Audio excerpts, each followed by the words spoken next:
మొదల్ రంగారెడ్డి జిల్లా దుండిగల్ బౌరంపేటలో ఉండేకి శంకరమ్మ మెడలకేలు మాయమైన 5 తులాల బంగారు గొలుసు ముచ్చట చెప్పుకుందాం. పాపం పానం సుస్తైందని దావకాల చూపెట్టుకుందామని వచ్చిందట.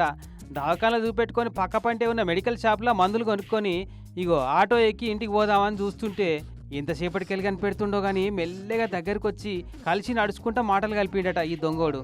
ఏం పెద్దమ్మా దవాఖానకు పోయినావా, ఈ డాక్టర్ మంచిగా చూస్తుండా అని అడిగిండట. ఇక నేను బస్ స్టాండ్ అవతలికి పోయేది ఉంది, మరి నువ్వు కూడా అటేనా అని ఏదో పెద్ద సాయం చేస్తా అన్నట్టు కటింగ్ ఇస్తే, నిజమే కావచ్చు పిల్లగాడు మంచోడు ఉన్నట్టు వస్తాపా బిడ్డ అన్నదట.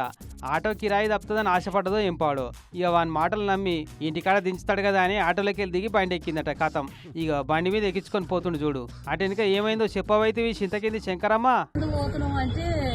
ఇట్లకెళ్ళి వెళ్తుంది బిడ్డ, ఆఫీసు మీదకి వెళ్తావు ఇట్లకెళ్ళి కూడా వెళ్తుంది అంటే, అమ్మ నా దాడ ఒక డబ్బు ఉంది ఈ పెట్రోల్ పంప్ కాడ తీసుకొని మళ్ళీ ఇటే వస్తామన్నాడు.